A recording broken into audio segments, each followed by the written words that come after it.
Paul Lil Sutton. La Lil Sutton. Welcome to... Ooh. Whose pussy is this?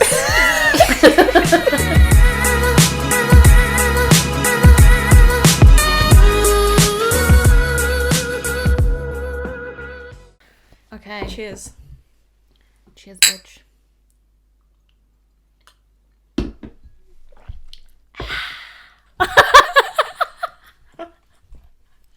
Why are we the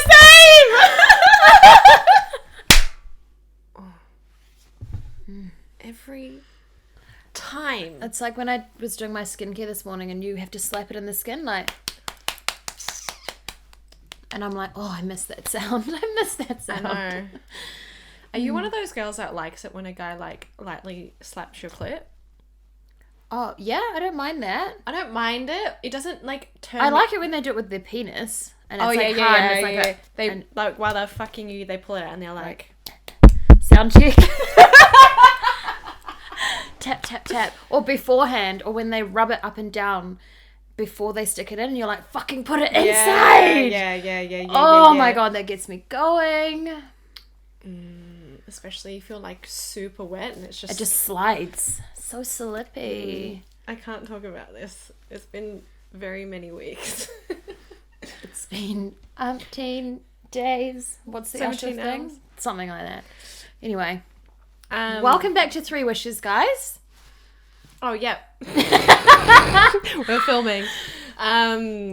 Welcome back. We've done this. Is this our fourth one? This is our fourth Three Wishes in a row in lockdown. Crazy. We've done that back to back to back. Back to back. But we decided this is our third day filming in a row too, so that's draining. Yeah. But also fine. We're just on a roll, so we're just going with it. Yeah. And it's actually kind of nice to have a bit more of a purpose every morning, getting up and getting ready. I'm not just sitting in my bed all day masturbating. I'm gonna do that later. I'm overdue, actually. I'm so overdue. I'm unwell. I haven't masturbated in like 4 days. Yeah, but also I've had my period, so like... Yeah, both of us. Because we're the same person. We got our period on the same day. Literally. If anyone wanted to know that, there you go. And so it ended at the same time. Should we just dive into a wash? Yes. Yeah. Let's go. We got another really cool voice memo message sound. I love a voice note. I've become one of those that likes to send them. I just think they're cool. It's way easier than typing. I like hearing what you say rather than fucking sending me 20 emojis. Well, also, it's like a phone call. You have to actually take the time to say what you want to say. And you don't have to text. So if you're doing something, you can just be like... Blah, blah, blah, blah, blah. Anyway, here's the question. Hello, ladies. This is a question for your Three Wishes segment. She's got a sexy voice. So really it's more sexy. of a thought than it is a question, but I just wanted you guys to unpack it and have an open discussion about it. So recently I've been thinking about the connection between self-worth and having high expectations. So in dating and relationships, for instance, if you have self-worth, you tend to have some expectations from the other person. So I'm just wondering about the balance between these two things, because usually if you have high expectations, you get let down, and then that kind of demotes your self-worth anyways. So this is just an interesting thought. Feel free to take it wherever you need to. You guys are amazing. I love you. Have a great show. I love that. That's a really cool, like, way of thinking. Yeah, when I listened to that, it was really interesting because it's a kind of... I like that it wasn't necessarily a question, but more a topic for us to discuss. Yeah. Which is cool because we love just to shoot the yarn. shit. Yeah. I think this is something that we're always dealing with because we always give the most in our relationships. Yeah. But I don't always give because, like, I'm a nurturer. I want to cook for you. I want to make you feel good. I want to give you a massage.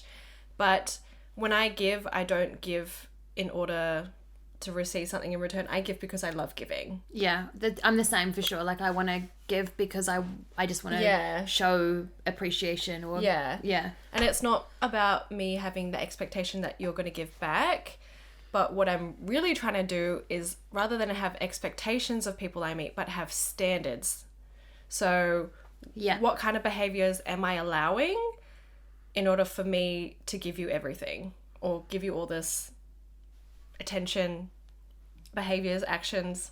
Yeah, no, that makes sense. I think, to be honest, in this instance, when she says high expectations, I feel like whenever you can't even manage those expectations, you're always going to set yourself up for some kind of disappointment, right?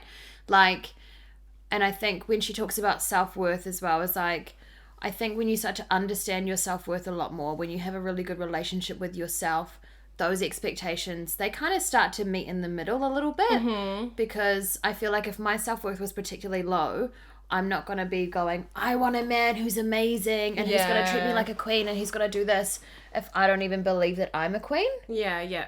And so I think as your self-worth starts to grow and you start to, like, you know, put some work into yourself, or you start to just grow up a little bit and understand that you are worthy of, like, really good things, that's when you start to, your mindset starts to attract a different level of person. Because you got to be what you want to attract. Yeah. I say this all the time. And I think especially, I don't remember if we've definitely talked about this, but I don't think it's been on the podcast before, about how women, we worship ourselves and we talk about us being goddesses and goddess energy, and we are, you know, but we should be practicing the same thing towards men. We should put men on the same pedestal that we put ourselves on. Yes. Yeah. Because if you think about it, you want someone who's going to, like you said, praise you, worship you, see your worth. And how can we expect to attract that if we don't see men in the same light? And I think the best way to practice is through friendships as well, is having male friends in your life that can show you kindness, respect. Platonic friendships. And men that, like, really protect you and care about you, that isn't your dad, that isn't a love relationship. They have no obligation to give to you, but just out of pure, like, love. I genuinely think a lot of my guy friends are like that. Like, I've got probably like 4 or 5 that I could call and be like, I really need some help. Can you help me move house? Can you help me do this? And they would do it because they look at me like a sister, and they wouldn't be like, oh, I'm going to try fuck her after this.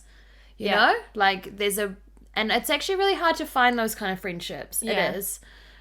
Especially because there's always that real age-old question of people saying, like, oh, can men and women be friends? Yeah.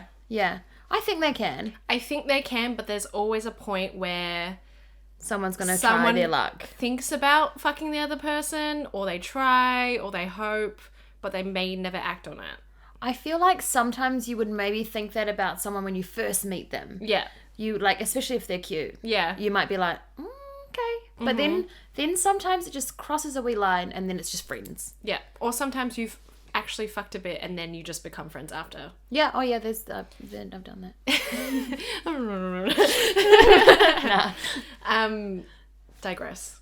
We always digress. But yeah, sorry. So back to that. I think when you start realizing your self-worth, it's when you can actually manage the expectations that you put out there. So yes, you can have high expectations in terms of dating, for sure. And you should. You should, like you said, you've got standards. You should have something that you will not settle for less than. Yeah. And that can be when you set your boundaries, right? Yeah, exactly. And for me, I don't know if this just comes with me feeling jaded, like feeling like I've in the dating scene, like I feel like I've seen all the fuckboys and all the narcissists, like, so when it comes to meeting men, I'm always like, ugh, it's never going to work out. It's almost like the opposite. Like, I have high self-worth but no expectations of men. Yeah. Or low expectations of men. Yeah, I find also like, or if I meet someone, like, I'm like a few years older than you, and I wish that I could tell you that it gets easier, but it actually doesn't. It really doesn't. And like, maybe it just hasn't been easier for me. I don't know. But maybe that's because of these expectations that I also have. Yeah. But I hold myself in the same regard. Like, yeah, I expect that a man should pull me up on my shit if I'm not adequately meeting what they want. I find it unattractive when a guy doesn't have the same kind of standards as me. Like, I want you to hold me to what you need and what you've specifically set out that you were looking for in a woman. I definitely find, again, I think we're going to digress a bit here, but I definitely find that men who often really physically are interested in you and they just want to, like, not necessarily just want to have sex, but when a majority of their attraction to you is physical, they don't know what else that they can call you out on because that's all that they can see you for. Yeah, exactly. And they point. don't want to fuck up at the same time because they don't want to miss out on the chance of fucking you. Yeah. But what I have found within dating, which is what I was trying to say before, is that I often don't even feel like surprised if I get let down by a man anymore. Yeah. It's like disappointed but not surprised. And that's maybe an expectation, but I don't even know if it is that. I think it's more that I'm just like, in fact, it's not an expectation. I don't expect it's going to work out because I feel like there's always something that's going to not work. Yeah, I feel like you almost have to get to know someone and express what you're looking for before you can hold them to expectations. It's not fair to expect something of someone if you've never communicated it to them before. No, you're right. So if you meet someone and you say, for example, we would be like, hey, I'm really interested in you, if we were. Yeah. But I'm not looking to fuck around. I'm not looking to just mess around and just have sex and it not going anywhere. I'm really trying to settle down and get my shit together, and I want to be with someone who has all their ducks in a row. So if that's not you, you can walk away. But if that's what you want as well, okay, now I'm going to put you to that standard. Yeah, exactly. Or even like I'm looking for someone, a long-term serious commitment. Like if that wants to be you, cool, let's work it out. Let's talk about it together. But like ideally, I feel like you meet the right person at the right time, which sounds so cliche, but it actually is. It's and true. like that's often why I think things don't work out, so other things can fall into place. Yeah. I mean, I haven't had this happen yet, so I'm only presuming and hoping that that's the case. But yeah. And I feel like when it's the right person, as you said, those expectations don't set you up for disappointment because that person is meant for you. Yeah. And I think also it's okay if they don't meet every single thing right away. It's a journey. Love is about learning to grow You've together. got to learn to love each other. So they're Yeah. not going to be able to fill all your needs. They're not going to know how to handle you when they're angry. They don't know how to support you in terms of your career straight away. Like, it's a learning process, and it's also learning your love languages and how you speak to each other, your apology languages. Yeah, your attachment styles could Exactly. be different. I also think, like, when you're in these relationships as well, like, as if things are going really well all the time and that's really great, but they need to be able to be there for you when there's a real hardship. Like, you lose your job, or, you know, I don't know, something happens someone, with a family member Yeah. passes away, or there's something happens and there's like a hardship that they need to support you through. That's when you see someone's real true colors as well. 100%. Not when everything's all just fucking fun Kosher. and dandy. Yeah. I do feel like we say a lot of the same things over and over again within the theme of our podcast, but I genuinely believe There's a reason why they come up again. well, also, you know, like when someone has to tell you something 100 times till you finally get it. Yeah. That's all we're trying to do. We're just trying to drill it in. But everything always retracts back to self-love. Yeah. Almost everything we talk about comes back to, like, being whole within yourself first. Because the reason why I don't, even though I have self-worth and I don't have high expectations of other men, is because I don't need anything from anyone else to feel good. Yeah. So if you come 100%. into my life and you want to take me on a date, you want to wine and dine me, you want to have a conversation with me, like, that's a fucking pleasant surprise to me. So No, honestly, when someone genuinely like is like, Yeah. I want to take you out, I want to spend time with you, I'm like, oh, what, you mean you don't just want to have sex? yeah, yeah. So Why are we like that? That's so annoying. another thing is having expectations or building yourself up to be let down means you're thinking too far into the future. Yeah. Live in the present. Enjoy what that person is doing now for you. If they're respecting you, they're being kind to you, then just enjoy Exactly. it for what it is. If it doesn't work out, that's fine. As long as it was a positive experience. Yeah. We don't want any negative shit. I think also managing your self-worth in terms of these expectations, though, as well, is like, it takes quite a long time, I think, especially if you have some kind of traumas or triggers in your life, or like a history of like some kind of mental or emotional abuse, and it makes you feel like you're not worthy. It's really hard to build up from those things. Yeah. And so when you start that kind of journey, and it can be really difficult because your inner reflection is always really hard, right? And it's hard to change your mindset of what someone else has ingrained into you. Yeah. And so when you start to realize your self-worth, like even your friends around you will tell you, you're Yeah. so amazing, blah, blah, Yeah. blah. And like, they're not lying, Why would they lie? And it's just about starting to believe them. I remember when I was like really young, people used to always like be like, oh, pay me compliments for whatever reason. I'd be like, okay, no, but... And I'd always fight it. And then I started to learn when people would compliment me to say thank you. Yeah.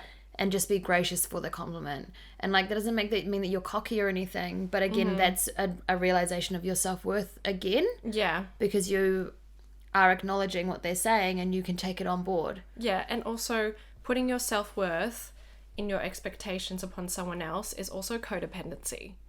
So It is. It's it like is. validation in another person. You're finding your validation through another person's behavior and how they treat you.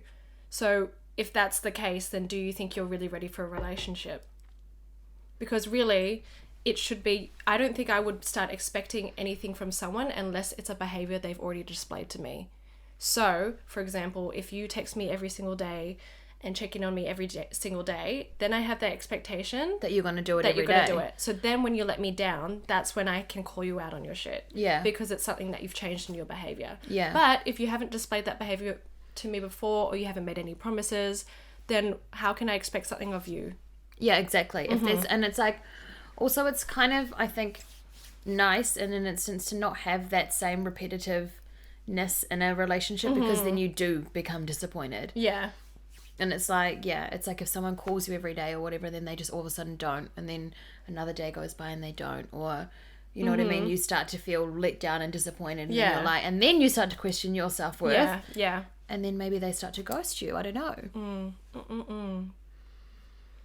It's not the one. No. That was a cool little, like, section of discussion. But yeah, I hope that kind of maybe clarified what she was wanting us to clarify. Discuss. It was a really cool point of discussion. I liked it. Yeah. We talk about this kind of stuff all the time. Yeah.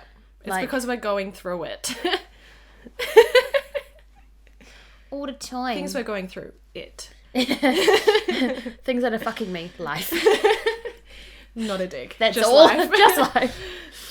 Okay, so we've got another question here. And this is related to isolation or like lockdown, which we're in at the moment. Yeah. So she said, how would you go about dealing with a breakup that had no closure in isolation? Which already sucks. Already fucking sucks, yeah. But we always talk about how we need a bit more background. So I messaged her back today, or we did, sorry, and I said, hey honey, we would love to answer your question today. Could you please give us a bit more background about your situation? We are so sorry to hear this. And she said, yeah, no problem. Thank you. It has been really hard, but I know it'll get better. We've been dating for a few years now, and honestly, I thought we were doing so well. We've been living together during isolation and had a really pointless argument, and hurtful things were said on both sides. Without resolving the argument, he just ended things and asked me to move out the next morning. We didn't speak for a week at all afterwards, and since he has told me he's overwhelmed and doesn't know what he wants but needs time to think. So confusing. Did they not live together before isolation? I don't think so. Because that's understandable. Like if If he's feeling overwhelmed. yeah, Yeah, potentially. living with someone changes the dynamic so much because you might think you know a person and then when you move in together you're like, whoa, who the fuck are you? Yeah, I guess it's also because you start to see all their little weird habits and little pockets of them that you hadn't noticed before. Like, I always think about this because I've lived with both of my ex-boyfriends. And then when I've, like, flattered in situations and lived with, like, friends of mine, I'm like, fuck, they must think I'm so weird for, like, Yeah. things I do. I had this chat with our housemates. We call them mum and dad. One day, and I was like, do you guys think I do like weird things? And they were Yeah. like, no, what do you mean? I was like, I don't know, just like weird living shit. habits. Yeah, and I was like, because when I was with my ex-boyfriend, if we lived with other people, we'd always be like, did you see what she was doing? Like, Oh my God, what remember did she eat for dinner? remember the person that used to live here that would always leave the bathroom light on and the fan going for like an hour after they had a shower? Yeah. And I was like, I can't deal. Like such a weird, annoying thing. But it's just such a weird habit to me. And that could be the same in this instant, is that it's not that you're doing anything wrong, but he's being exposed to you at an extreme amount of time and extreme closeness where he might be used to being distracted by work, having alone time, having separation, having time to miss you, that being around you all the time can be overwhelming for someone, especially if he's an introvert. And also you being around him. So, I mean, I don't know if you feel overwhelmed as well. I don't know. I'm quite savage in these kind of situations, though. Like, in my opinion, if he doesn't know what he wants, Why do you fuck want that him? guy. No, facts. Like, honestly, how can he not so you've been dating for a few years and shit does happen and it gets really hard and relationships are a work in progress. Like we said, you've got to learn to love and you have to learn to love each other. And when you move in together, okay, so isolation might have been a bit of a throwing you right in the deep end because you've got no time for other people or you can't leave. But like, come on, man. Like, why? But for him to like... And to shut you out like that. Yeah, like, to up and leave after one argument and not even fight for you or not even like try to work things out with you, that says to me that there's something been going on behind the scenes for a while for him to just snap like that. Yeah, like potentially he's already been feeling a type of way. Yeah. And the fact that you didn't talk for a week at all afterwards, like I don't know how long ago this happened. To be honest though, I think being in isolation and lockdown and you can't see each other is the fucking best time to get over someone. Yeah, because you're not worried about him going out and like cooking up with the girls. Like you both know that he's breaking the law if he's doing that. he is, but you're both having time apart to reflect without any distractions, so you can actually confront your emotions head on instead of trying to hide them with like alcohol, partying, distractions, other guys. Yeah, you have to actually force yourself to heal and then move on quicker. Which I actually think, just a little digress here, that isolation or lockdown has probably been the best thing for so many people in their mental health because you actually really have to start to look at yourself internally because there's only so much of your housemates that you can take and there's only so much Netflix you can watch and there's only so much you can do before you're like, hang on. I'm not happy about this. Maybe I'll go for a walk in the sunshine and think about my life. Yeah, 100%. I think if he is really... It sounds like he's in, like... his head a lot. Like he's got some extreme inner conflict going on. Yeah. So if he needs that space in order to calm down, you kind of just have to leave it. There's nothing you could do. I think forcing someone to talk to you when they're not ready or when they don't want to, you're not going to get the outcome you want from that conversation. No, and it's just going to be more frustrating for them and also for you because you're trying to engage in something that they're not ready for. Yeah. Even if you want to message him and be like, hey, you don't have to reply to this. Like, I want to have a conversation with you when you're ready. Whenever that is, that's fine. But just like, I'm here when you are. Yeah. So my friend is going through something kind of similar in isolation. And I think, like, I don't know if you guys have got much history in terms of like breaking up or having like arguments and stuff like that. But I said to my friend, like, you can give this guy one more chance because you can't like figure out your breakup or your situation or whatever without giving it another shot. So if he's open to like allowing that to happen, then maybe you guys could give it another go when we go into a more normal way of living. This is really extreme circumstances. Like you don't have to behave like you don't really have that much intense time with somebody normally ever. This is literally a once in a lifetime situation, like unless you're on like holiday, which is again I thought it was quite different. So yeah, I think if you guys are willing to like maybe work together and talk about it again, then definitely consider that. But if this is something that maybe does reoccur, then I would maybe check it, cancel it. I think also at the end of the day, indecision is a fucking decision, and if he doesn't know if he wants to be with you, I think that's enough for you to walk away. Exactly. Just focus on yourself. If he'll come back to you when you're ready, and I think it's good just to have that time to reflect and actually think, what do you want to say to him and what do you want out of this? Yeah. Like, and is that fight really mendable? Exactly. I think also we always say that breakups are the best thing, and they're always really, really hard, but when you actually go through it and you get to do all the self-work and realization and you can set your new expectations and your new standards and build yourself up better, then you're going to only welcome a lot more goodness into your life. Also, book recommendation, like What a Time to Be Alone is a really great book to read when you come out of a breakup as well. Yes, we can send you a little picky link, whatever of that. Hey. Yeah, cool. Ding granted. Wish granted. Cool. Next question. Struggling so hard to get over a great guy, but not right for me guy. I can't stay away. Help. Why is he not right for you? I've dated guys or talked to guys that I think are good guys, but they're not right for me. And usually it's because there's a deal breaker in the mix. So that could be that there was no sexual chemistry. Maybe we have different morals and values. Mm-hmm. Maybe the way we want to live our life in terms of family or career don't align. And that's why he's not the right guy for me. Okay, yeah. Mm-hmm. Yeah. How to get over him. Well, we talk about getting over guys a lot, or like getting over breakups, is you need to delete him out of your routine. So don't check his Instagram. Obviously don't message him if he's already called it off with you.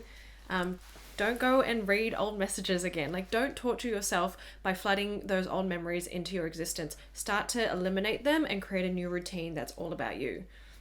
I honestly think, like, to get over someone, the only way to really do it is to literally stop fucking seeing them as well. Yeah. Like, if you can't stay away, why? Stop doing it to yourself. Yeah. Like, you're literally, if you know that he's not right for you, but he's great, but he's not right for you, stop hanging out with him. Yourself. Like, why? What is going to change about that?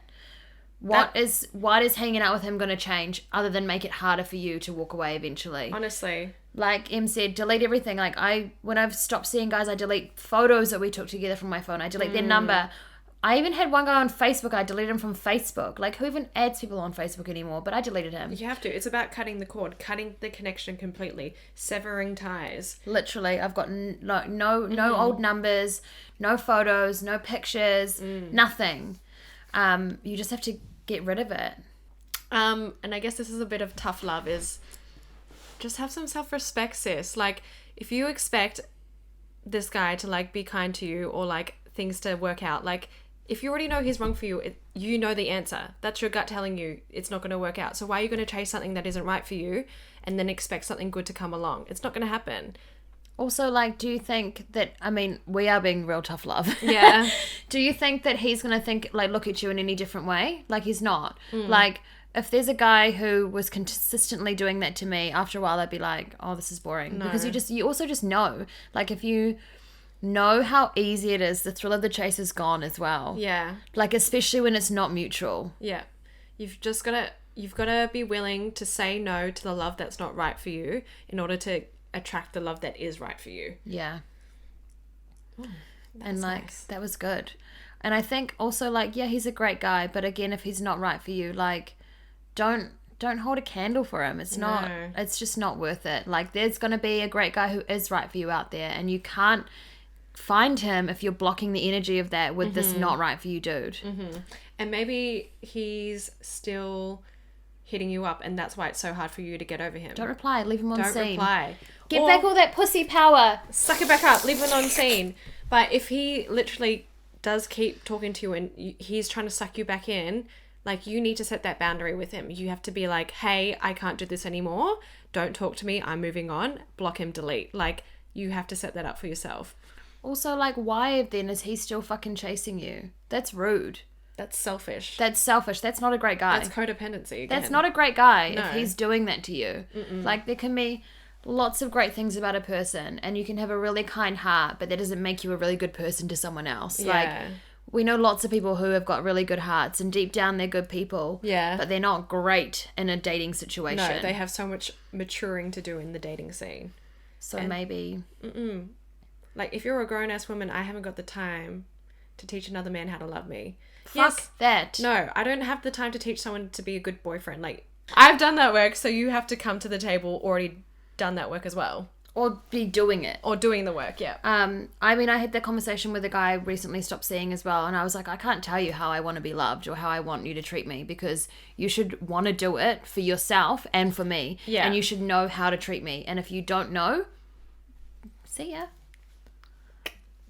It's actually hard though. It is hard to do it, but like, you have to make that choice for you. If you want to keep going back to him, it's actually a choice. Yeah. You're choosing. You're not choosing changing the this. old karmic lovers. You're choosing to stay in the same karmic cycle. So do you want to start a new cycle and attract new energy, or do you want to stay at this level of growth and not level up? Exactly. You have to, in order to change, you have to make that change. Yeah. Otherwise, you're just choosing It's the a same choice. cycle again. Yeah. And that's a very bitter pill to swallow, because Trust me, sis. I'm I've been doing trying to it, swallow actually. at the moment. Yeah. I'm trying to swallow I'm at the usually moment. really great at swallowing, but right now...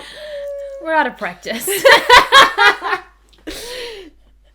That's solid. I quite like that. Yeah, sorry about the actual very intense attack, but It's because we love you and we want you to grow. we want the best for you. That's why we do these. So I hope that you appreciate the savagery of that. Yeah.